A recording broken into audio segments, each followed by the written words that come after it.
Hey guys, and welcome to a battle featuring LP Sarge 71 leading the glorious and regal forces of the High Elves up against Dylan Oliver and the Luthor Harkin-led Vampirates, which are one of the coolest themed armies in the game. Well, there's been a lot of talk of them recently being rather powerful, so I have to see if that does swing the tide. Now, for the forces of the High Elves in the front line, we do have Rangers, pretty much a go-to now in this matchup in particular. They carve through zombies' deadly efficiency. Dual-wielding swords are pretty scary stuff overall, and they're not too costly either. Coming in, of course, with anti-infantry, forest strider, and all that good stuff. So a nice, simple front line. In the secondary line, we do have Luthor and Seaguard mixed in, all the way going down the back with shields, of course. So no archer spam, which is what you normally see in this matchup. However, Luthor and Seaguard can help deal with scurvy dogs, so it's particularly a good idea, as vampires often go mass doggos or goes with a ton of mortars, which is going to kill Luthor and Seaguard the same way it would kill archers. We do have double chariot. We have a mage of metal on a chariot, looking particularly badass here, raising her staff high in the sky. Coming in with the Starwood Staff, Book of Hoeth, and Plague of Rust. So just going for the one spell on her. We also have a noble on a chariot, good for clearing through the chaff, and it's quite hard for the zombies to pin down. We also have Alariel the Radiant, a very powerful High Elf Lord, coming in with Star of Avalon, Arcane Conduit, Tempest, Earthblood, and the Boon of Aisha, obviously. It's pretty cool stuff, and it looks like in Deep Vanguard we do have triple Illyrian Reavers. If these are not spotted by the Coast player here, they can be particularly scary. Now, for the forces of the coast, it looks like on either flank we have zombie pirate deckhand and mobs, but in the front line of all things we have bombers, which is pretty interesting. Have to see how they do perform. If he's planning on pushing forwards with the crab and maybe pulling back with the bombers, might be quite a good idea. In the secondary line, we do have handguns mixed in with deck gunners on either flank for that added range, helps them trade better up against archers. We do also have zombie pirate deckhand mob with polearms protecting triple mortars in the back line, and a vampire fleet captain of vampires in the centre pocket with Raise Dead and Invocation of the Heck, Taunt, and all of that good stuff. So that looks like what it is for most of the build, but up high in the sky we have arguably the most powerful lord in the game, Luthor Harkin. I believe Turin did a video recently claiming him to be the most powerful lord in the game. We'll have to see if he can carry that title today. He's coming in with Hornswaggle, Death Shriek, and Magic Void, so of course he can't bring any spells of his own, so you do also have to bring a hero caster with you as well. Fergie, let's get this battle underway, and it looks like Luthor is getting very zealous here and starting to push forward, hoping to snipe out the enemy, but he has to be a bit careful here, and it looks like he's going to get Tempest straight out of the gate.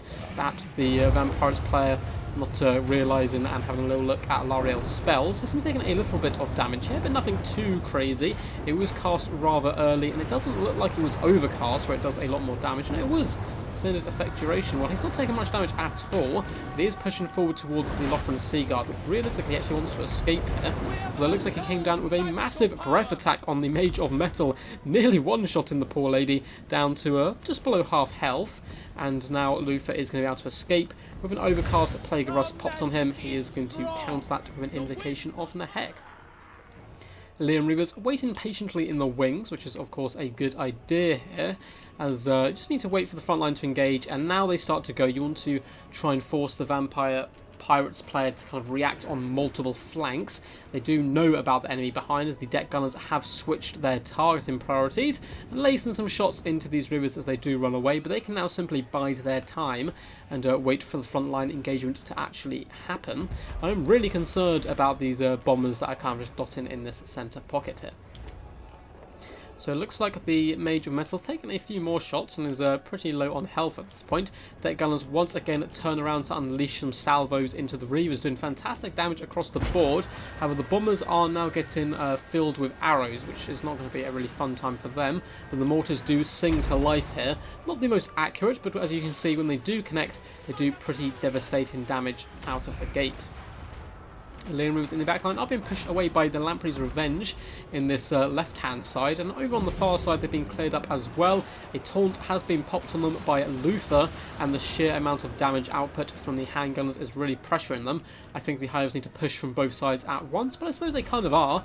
They are damaging with the Lothran Sea Guard, who are going to decimate the zombie pirate gunnery mob bombers, and once they're gone, I'm sure he'll feel a lot more comfortable pushing in with his troops.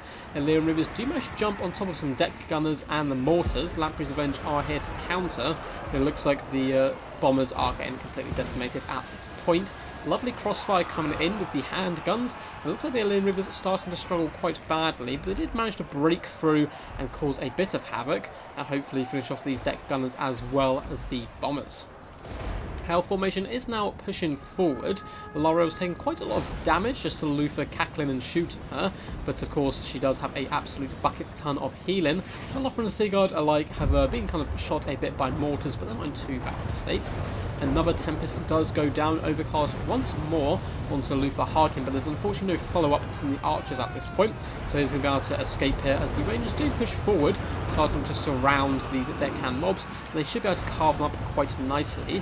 We have the Noble as well darting into the back line, going to help finish off the deck gunners by simply running them over. Those scythed wheels would certainly make a disgusting kind of display, I suppose, of all the rotten and loose flesh of the undead. The handguns are being pushed back as well by Rangers. It looks like the summon was a tiny bit late here. A good attempt though, trying to summon to ping in the Rangers, but it looks like good play by the Elves, forcing their way through and shutting down the key targets. Luthor is going for the assassination attempt on Alarielle, who has been taunted and hornswangled, and Earthblood is keeping her alive and active, and the Star of Avalon. The problem is she actually wants to get out of here, so the Star of Avalon is not going to have its full effect, although she's managed to stay in it for a decent amount of time there, healing up quite nicely. And in the back line, it looks like the mortars will be shut down soon. Or one of these is a carronade, sorry. I did wonder, I thought I saw some cannon shots earlier. Which unfortunately hasn't got any kills, but it's probably what did the damage early on to Alarielle and the chariots. But with their kind of back line being in pretty big disarray here, we still have one mortar on the right hand side going pretty strong. Still doing damage to Lothran Sea Guard. It really needs to switch targets though. The Sea Guard are starting to run pretty low on ammunition, and balance power is Vampirates favoured at the moment. Lamprey's Revenge floating across. It looks like this Noble is about to meet a Vampire Fleet Captain. Might even want to turn and fight this whilst Deadly Onslaught is popped, but the Lamprey's Revenge are pretty close, so very wisely I think the Noble does manage to flee here. Looks like we're going to see... Ooh, a big old kind of buckshot went in there. What was that? It was an item from the Vampire Fleet Captain, I believe.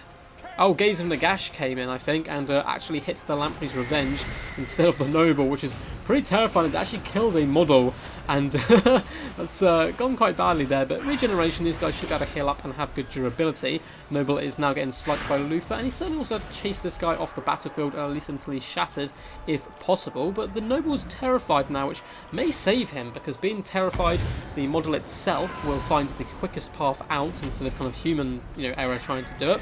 So he may be able to escape here and get to freedom. Mortar crew is being shot down on the right hand side. It's not done too much damage, and the Rangers really nice play kind of carving through these deckhand polearm mobs here, and they've surrounded the main core as well of the Vampirates. So it's looking like the High Elves are in the ascendancy now after a little bit of a rocky start, taking quite a bit of damage, but that always happens up against Vampirates and of course their massive range potential. The Lothran Sea Guard running very low on ammunition, but the Rangers are helping carve through the polearms, and the balance power though does eke somehow further in favour of the Vampires at the moment, as the Lamprey's Revenge do have the perfect target in Rangers here. They can quite happily swamp these guys all day.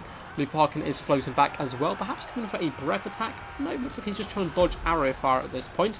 Alarielle is at her healing cap, which is pretty scary stuff. The Noble is going to float over to the side and get healed up himself by a Star of Avalon, as well as these Rangers, which is good targets overall. And the Noble coming over here should help clear up the mortar and polearms a little bit quicker. Luthor once again going for the snipe, Hornswaggle and Taunt popped on Alarielle once more. She is a danger low health wise, 1200 health isn't much to a Terragoose, who is going to be trying to tear through Alarielle as quickly as possible. I mean, he can even get up in the sky and just kind of follow her and pistol her to death. That pistol does a lot of damage. And the Lamprey's Revenge have helped clear up the majority of the Rangers on this side. But it looks like we are getting a Invocation Heck or an Earthblood. It looks like an Earthblood did go down on the one unit of Rangers. The other one unfortunately didn't quite catch it. Looks like Alarielle is going to go down here. 449 health. Looks like, no, she might just be able to scuttle away. Some Illusion Reavers have come back into the battlefield, protecting their lady. And jumping onto Luthor Harkin very bravely. But Lamprey's Revenge are pushing through now. And these guys are pretty sticky customers with their regeneration and 120 armor. They can be a big pain to deal with. Looks like Alarielle has managed to rally in the distance, which could be pivotal into the late game. If she can get 1 or 2 more Earthbloods off, it will certainly be very helpful. Noble is going toe-to-toe with the Vampire Fleet Admiral, or Captain, sorry, which is pretty huge. This Captain definitely wants to be kind of rallied with the Lamprey's Revenge and Luthor, although it looks like the Lamprey's Revenge may be done for as well. We're going to get a big Shriek going down on top of the Rangers. It's going to be a bit better in the actual main blob, but still with some okay damage. It looks like the Lamprey's Revenge are going to crumble here. And despite all of this, balance power still in favour of the Vampirates, and that's because Alarielle is currently so weak. It is 100% worth chasing her off, in my opinion, with Luthor at this point. Try and help break the leadership and backbone of the Hell's forces. You can see a lot of their leadership isn't fantastic. And then you jump in with Luthor Harkin with his obviously big terrifying mount and try and scare them all off. Looks like Alarielle running for the hills, only 90 health, but she probably will come back, as she has a long way to go before the board edge there, but still her leaving the battlefield isn't going to be the best for the High Elves. Looks like we do see a taunt go down on the Noble, lowering that armour and speed, which is going to allow Luthor Harkin just to sit up to high, cackle and fire some shots in. Now if this Admiral could summon some zombies just before she does die, that could be pretty clutch to allow Luthor Harkin to stay in the sky a little while longer and perhaps finish off this Noble with the gunfire, which would be really good. However, Noble is going to swoop around. Hornswaggle has been popped, and it looks like Luthor is going in to try and assassinate the leadership, which is the only way I think that Luthor is going to be able to carry this game. He's given it a good go. They can assassinate the Noble and finish off Alarielle, who has rallied in the distance, and then it's going to be coming down to just trying to clear through Chaff, which he certainly has the potential to do, currently rocking over 4,400 health. But he's now pinned in by a ton of enemy troops, and the health leadership is still nice and healthy. We have Armour of the Stars popped on the Noble, giving him Stalk and Unspottable, so he's going to be running away. Vampire Fleet Captain down to negative 74 for a second there. Leadership is certainly going to die. Busting off one more spell, though, could certainly be pretty good. Luthor is pinned in now, so there's nothing he can do but fight, and there's a shield wall of spears and swords kind of completely surrounding him here. He doesn't rampage forward. The undead do not care for pointy sharp fins. It looks like he is breaking the backbone of lots of these High Elf troops. Lothar and Seaguard are wavering and Rangers are running for the hills. But at the same time, Luthor is slowly being pinned down here. Looks like Alarielle is still just going to be chilling where she is, trying to stay as far away from the battlefield as possible. She has completely reached her healing cap. But it looks like with the Captain going down, the balance power is going to swing in favour of the High Elves. And Luthor is trying to get back up into the skies, it would seem, to go snipe out to the Noble. But it looks a little bit hopeless for him at the moment, as he is completely surrounded. Still, he's doing a pretty damn good job. And there's up to 72 kills here. I'm going to continue to clear through some of this chaff, but there's simply too many pointy ears, I think. And the Noble comes in with a lovely circle charge now that he has popped Deadly Onslaught, doing some pretty big damage to Luthor, whose leadership is starting to get a little bit low, so he's quite weak. He's a weak bind at the moment, and it looks like the Vampires player is actually going to throw in the towel there before Luthor does indeed die. If he got back up in the air and maybe shot the characters, perhaps, but I think that was pretty much game over. So a Pyrrhic victory for the High Elves there. Very well played to LP Sarge 71. A true champ. I think he's been featured a few times on the channel now and always put on good displays. Quite a big fan of his build. Would have been interesting to see how it did perform against the kind of traditional mass mortar play. But at the same time, I don't mind a cannon being included here to help try and snipe out those secret entities. But yeah, really solid stuff. You can see those Rangers just crazy kills across the board, apart from the one who did get jumped by the Lamprey's Revenge, rather unfortunately for them. But good stuff all round. Noble as well, been used very effectively into the late game.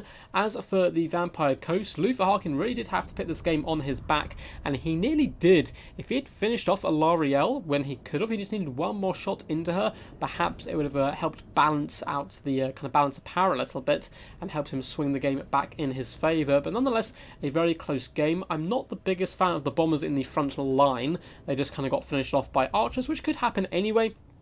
And I understand they can do a lot of damage on the way in to Rangers, but at the same time, I think it'd be better to have some troops out in front. But you know, we'll do what I know. I'm a duck. I'm not a vampire. Alright guys, I hope you did enjoy. If you did, feel free to give the video a big old thumbs up and subscribe for more Total War Warhammer content. If you want to see your replays on the channel like LP Sarges, then simply join my Discord. There's a link in the description down below, as well as other links on how you can support the channel. Until next time guys, peace, and as always, stay awesome.